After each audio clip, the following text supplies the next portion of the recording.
글로벌 증시에 영향을 주고 있는 주요 이슈들 살펴보면서 특징주까지 확인해 보겠습니다. 굿모닝 마켓 인사이트 로제타 투자자문 최진석 포트폴리오 팀장 함께하겠습니다. 어서 오세요. 안녕하십니까? 네, 안녕하세요. 자, 일단 시장 움직임 굉장히 좋습니다. 산타랠리나 연말 랠리 이어가고 있는 것 같아요.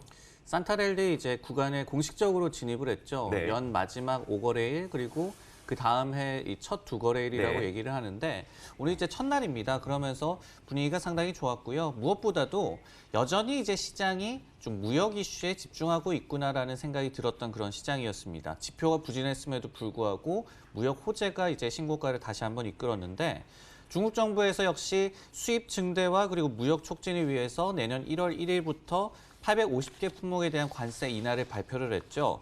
냉동 돼지고기 같은 경우에 12%에서 한 8% 정도로, 그리고 아보카도 같은 경우에 30에서 7% 등으로 이제 인하를 해주는 건데 7월 1일부터는 이제 또 일부 IT 제품에 대해서도 관세 인하를 해준다는 발표가 나왔습니다. 최근 이제 미국 측이 1차 이제 무역 합의 서명 내용 중에 중국의 향후 2년간 미국산 이 제품 수입 2천억 달러 확대 방안도 포함됐다고 밝혔죠. 네. 그렇기 때문에 이번에 중국 발표도 이것 때문이라고 얘기는 하지는 않았지만은 시장에서는 역시 무역 합의의 결과로 이런 수입 확대가 이루어진다. 역시 무역 협상이 잘 이루어지고 있다로 이제 해석을 한 것 같습니다. 특히 이제 돼지고기 같은 경우에는 아프리카 돼지 열병 이 여파로 11월에 이 중국에서의 가격이 110%나 폭등을 했죠. 그러면서 수입도 150% 늘리기도 했었고, 그리고 올해 1월에서 11월 사이에 중국의 돼지고기 수입 규모 역시도 전년 대비해서 한 60% 정도, 58%나 늘었다고 하네요. 네, 알겠습니다. 자, 근데 이제 시장에서 반면에 경제 지표는 다소 부진했다고 하더라고요.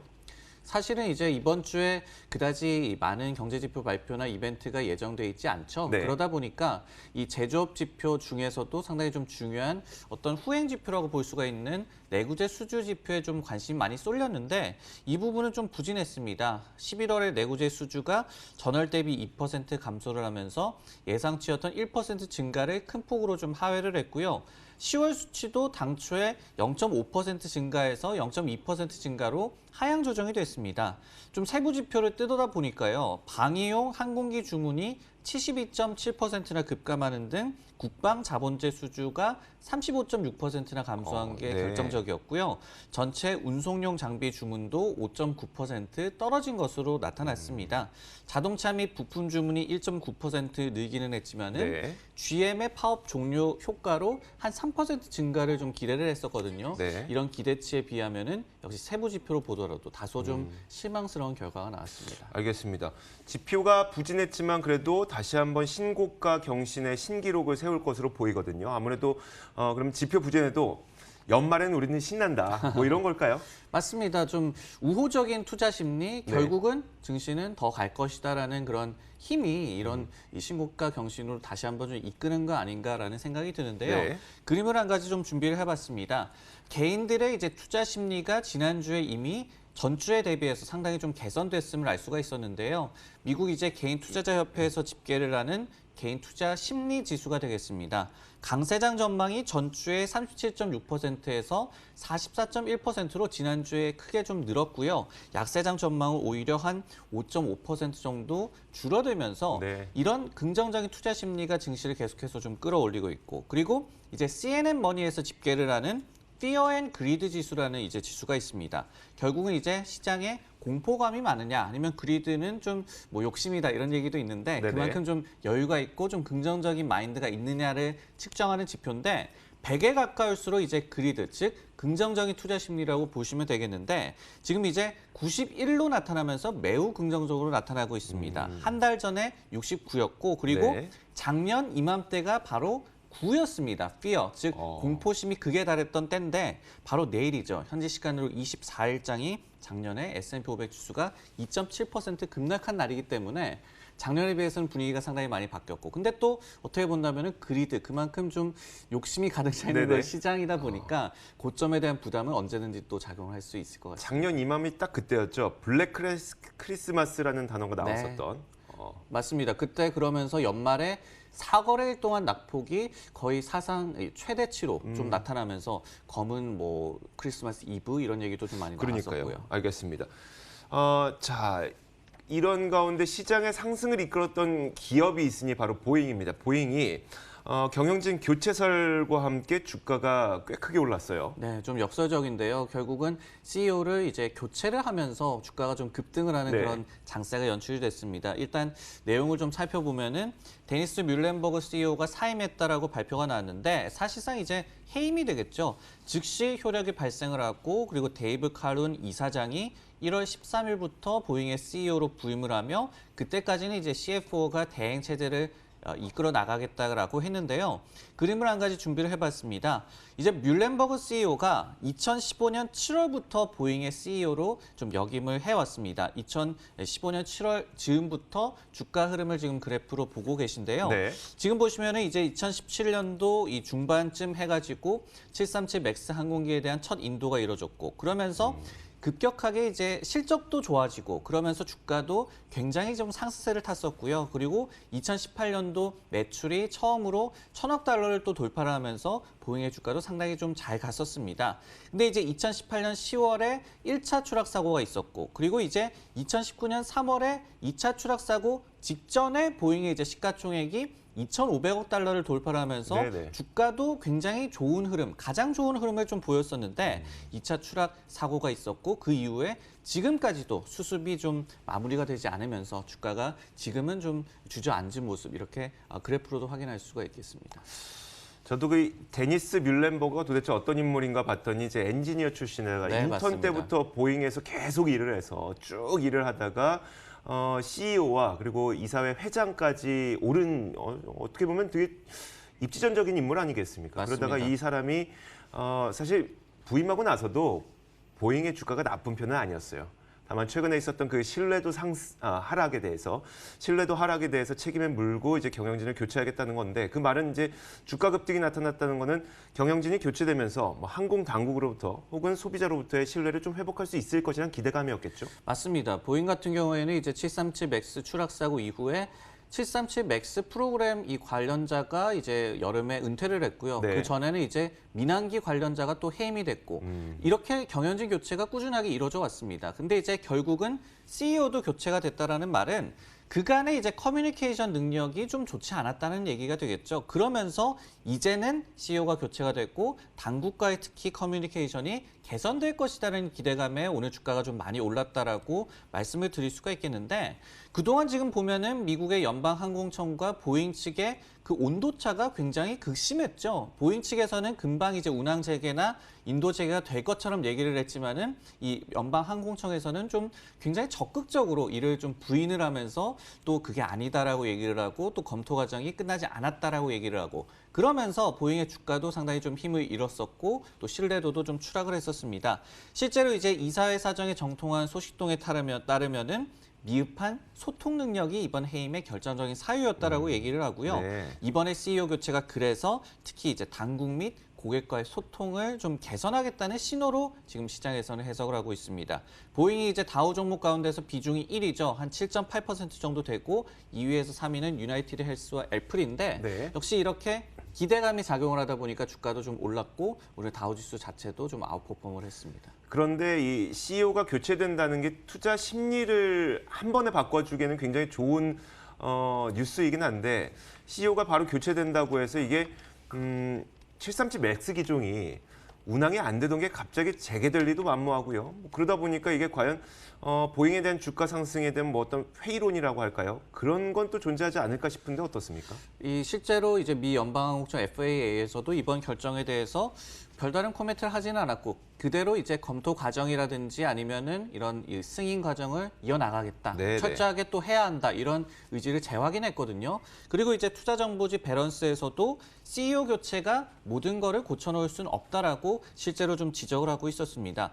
첫 번째로 뮬렌버그 CEO를 해임한 것은 737 맥스 사고 사안을 잘못 지금까지 이 통제를 해왔다는 점을 인정하는 꼴이 되겠죠. 네. 그리고 두 번째로 CEO를 교체한다고 해서 갑자기 운항 재개 일정에 대한 가시성이 확보가 된다거나 아니면은 당장 소통 능력이 개선되지도 않습니다. 그렇죠. 실제로 이제 최근에 UBS의 조사에 따르면 소비자들이 운항 재개가 되더라도 최소한 한 6개월 정도는 아무런 사고 없이 그리고 결함이 발견되는 것이 없으면은 그때서야 이제 안전을 느낄 것이다라고 얘기가 나왔거든요. 당장 오늘만 하더라도 뱅크 오브 아메리카에서 운항재개 예상 시점을 기존의 3월에서 5월로 미루면서 네. 목표 주가를 하향 조정했거든요. 네네. 말씀해 주셨듯이 심리적인 부스트는 될 수 있겠지만은 직접 이 사안에 대한 영향은 아직까지는 좀 두고 봐야 될 것 좀 같습니다. 확인해 봐야 되겠네요. 네. 알겠습니다.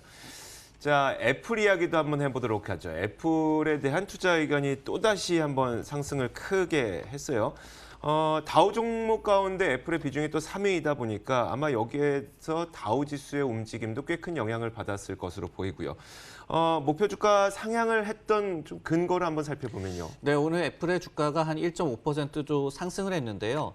웨드부시라는 이제 IB에서 목표 주가를 기존의 325달러에서 350달러로 상향 조정을 했습니다. 네. 그래서 이제 오늘 상승분을 반영을 하더라도 한 23% 정도의 업사이드를 본 건데 내용을 좀 살펴봤더니 아이폰 11은 어떻게 본다면은 아이폰 슈퍼 사이클의 전조였다. 그러면서 내년에 9월에 5G 아이폰이 이제 출시가 되는데 업그레이드 수요를 굉장히 자극할 것이다라고 얘기를 했습니다. 그러면서 FY 2020년도 그러니까 19년도 10월에서 2000년 9월까지 아이폰이 1.85억대에서 1.9억대 정도 판매가 될 것이고 그리고 이제 내년도 캘린더 이어 기준으로는 한 2억대 판매가 기대된다라고 얘기를 했고요. 네. 그간에는 이제 중국 수요 위축이라든지 아니면은 관세 리스크 그리고 경쟁사 대비해서 5G 폰 도입이 좀 늦었다라는 악재 등이 있었지만은 이 같은 악재가 최근에는 좀 거쳤다고 얘기를 했고 특히 이제 이거를 설치 기반이라고 얘기를 하거든요. 네네. 즉 아이폰을 사용하는 그런 사용자들의 수 아니면은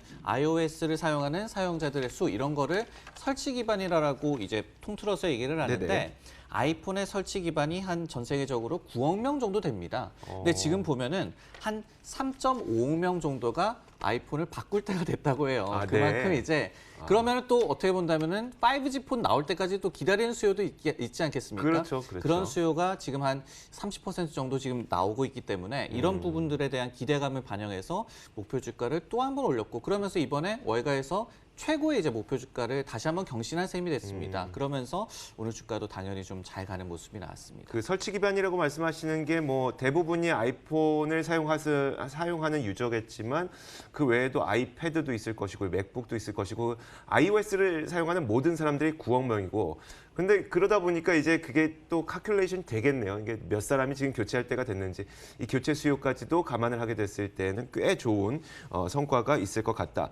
제가 외신에서 봤을 때에도 아이폰 5가 슈퍼 사이클로 애플을 이끌 것이다. 뭐 이런 외신들까지 나왔으니까요. 좀 재밌게 한번 지켜보는 것도 좋을 것 같습니다. 애플에 대해서 기대감을 갖고요. 애플이 근데 최근에 좀 악재가 있었나요? 악재가 있었죠. 사실은 이제 중국에서의 11월 매출이 상당히 좀 부진하게 나왔었습니다. 네. 근데 이제 시장의 지금 분위기를 보면요. 그런 악재가 좀 나오더라도 금방 좀 호재로 애플 같은 경우에는 덮는 모양새가 나오면서 주가가 계속해서 좀 신고가 행진을 벌이고 있는데 이런 최근에 중국 매출 부진 소식이 나왔을 때도 특히 이제 웨어러블 수요 증대에 대한 기대감을 표출하는 투자 의견이 상당히 좀 많이 나왔었죠. 그리고 이제 최근에 웨드부시라는 IB 외에도 20일 금요일 그러니까 지난주에도 파이퍼 제프리라는 기관에서도 역시 목표 주가를 290달러에서 305달러로 상향 조정을 했는데 자체 조사 결과 이제 응답자 23%가 5G 아이폰을 구매할 의사가 있다라고 얘기를 했습니다. 특히 이제 5G 폰의 이제 평균 판매 단가 ASP가 1,200달러로 좀 높게 책정될 것으로 지금 예상이 되고 있는데 그럼에도 불구하고 견고한 수요 전망이 나타나는 것이 긍정적이다라고 평가가 나왔고요. 현재 이제 애플에 대한 공통적인 의견은 네. 여러 가지 이제 컨센서스가 있고 또 기업 자체적으로 제시를 한 가이던스도 있지 않겠습니까? 네네. 근데 이제 지금 전체적인 분위기는 이게 실제로 나와 보면은 전망치가 얼마나 보수적이었는지 판명이 날 것이다. 네. 이런 쪽으로 좀 모아지고 있습니다. 알겠습니다. 자, 이렇게 오늘 시장에 큰 영향을 주고 있는 애플과 보잉까지 확인을 해봤습니다. 잠시 후에 12월 23일 월요일 미국 시장이 마감됩니다. 마감 종가 확인하고 돌아오도록 하겠습니다.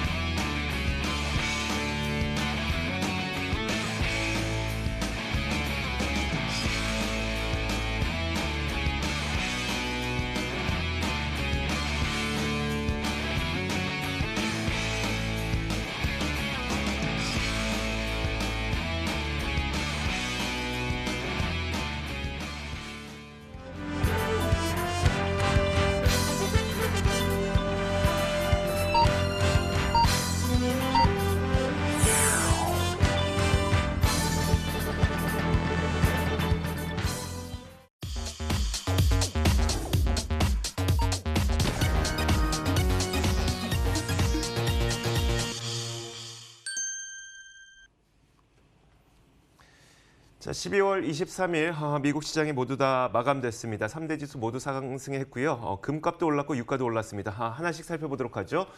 자, 다우존스 산업지수입니다. 0.34% 올랐습니다. 지금 보시는 것처럼 0.34%, 100포인트 가까이 올라서 28,551.63에 오늘 장을 마쳤습니다. 자, 이어서 나스닥 지수도 살펴보도록 하겠습니다. 0.23% 올랐네요. 20포인트 정도 올랐습니다. 8,945.65에 오늘 장을 마쳤고 S&P 500 지수가 오르긴 했습니다만 약간 상승 탄력이 약간은 부진했습니다. 0.09% 올라서 3,224.02에 장을 마쳤습니다. 자, 오늘도 어떻게 보면 이제 장중 기준으로는 사상 최고치를 경신하지 못했지만 종가 기준으로는 세 개 지수 모두 사상 최고치를 경신한 채 마감이 됐습니다. 자, 오늘 시장 총평 한번 내려주시면요. 네, 애플에 대한 전체적인 분위기가 악재가 나와도 호재가 금방 이를 덮는다라고 말씀을 드렸는데 증시 전체도 좀 마찬가지인 것 같아요. 네. 지표가 좀 상대적으로 부진했다라는 악재가 있었지만은 연말에 이런 좀 분위기를 좀 타고 있고 그리고 또 최근에 이제 1단계 무역 합의 이후에 긍정적인 투자 심리가 이어지는 게 계속해서 좀 지수를 지지해 주는 것 같고 그러면서 오늘 좀 악재에도 불구하고 호재에 더욱더 집중을 하면서 시장이 또 한번 사상 최고치를 경신을 했네요. 말씀하셨던 것처럼 공식적인 산타 랠리 구간에 접어들었는데 일단 출발이 좋으니까요. 저희가 계속 좀 기대를 해봐도 될 것 같습니다. 네. 자, 업종별 종목별로 저희가 지도를 펴놓고 한번 이야기를 나눠보도록 할 텐데요. 네, 오늘 보면은 이제 이 초록색도 있었고 그리고 빨간색도 상당히 좀 많습니다. 좀 혼재 양상이었는데요. 그리고 증시 이제 상승폭도 상대적으로 좀 적었기 때문에 종목별로는 좀 엇갈렸다고 말씀을 드릴 수가 있겠고 애플이 이제 상승을 많이 해서 초록색으로 좀 있는 모습 그리고 보잉 같은 경우에도 오른쪽에 3% 넘게 좀 상승을 하면서 상당히 좋은 흐름을 나타냈던 모습을 확인할 수가 있겠습니다. 이 밖에도 이제 좀 특징주를 알아본다면은 보잉 이제 옆에 있는 3M, MMM으로 지금 표시가 되어 있는데 3M 같은 경우에 투자 의견 상향 조정 소식이 나왔습니다. 근데 이제 좋지 않은 투자 의견에서 중립으로 이제 상향 조정이 됐거든요. 네. 얼만큼 좀 상황이 좋지 않나라는 것을 보여주는 그런 상황인데 JP모건에서 이제 실적이 생각보다 나쁘지 않을 수 있다라고 얘기를 하면서 중립 의견을 제시한 것이 호재로 작용을 했고요. 그리고 여기 이제 S&P 500 이 맵에는 표시가 되어 있지 않습니다만은 테슬라 같은 경우에 오늘 또 한 번 주가가 한 3% 정도 오르면서 장중에 이제 420달러를 돌파를 했습니다. 근데 이제 420달러라는 이 수치가 굉장히 좀 재밌거든요. 왜냐하면 2018년 8월에 일론 머스크 CEO가 자신의 트위터에 지금 이제 420달러, 주당 420달러 이 가치의 이제 주식을 비상장시키겠다. 상장 폐지를 시키겠다라는 트위터를 올렸었고 그러면서 이게 이 증권거래위원회에서 투자자들을 오도를 했다. 그러면서 2천만 달러의 벌금을 물었고 그때 이제 이사회 의장 자리에서 물러났어요. 그때 이제 이런 해프닝이 있었는데 지금 한 1년 반 정도 지난 이후에 주가가 다시 한번 420달러로 올라간 모습. 그러면서 다시 한번 테슬라도 신고가 행진을 이번에 이어갔습니다. 디즈니가 반면에 이제 주가가 한 1.5% 정도 하락을 했는데 스카이워커, 스타워즈의 새로운 시리즈가 개봉을 했죠. 그러면서 첫 주말에 1억 7,550만 달러의 이제 흥행고를 올렸습니다. 근데 이게 3부작이라고 하거든요. 근데 첫 이 시리즈에 대비해서는 한 30% 정도 흥행 성적이 부진하다고 합니다. 그러면서 디즈니의 주가는 오늘 좀 하락을 하면서 마쳤습니다. 알겠습니다. 그러니까 시장의 어떤 전반적인 분위기가 있었다기보다는 개별적인 이슈에 따라서 종목별로 움직였던 그런 시장이었던 것 같습니다. 자, 지금까지 로제타 투자자문 최진석 포트폴리오 팀장과 함께 이야기 나눠봤습니다. 고맙습니다. 네, 고맙습니다.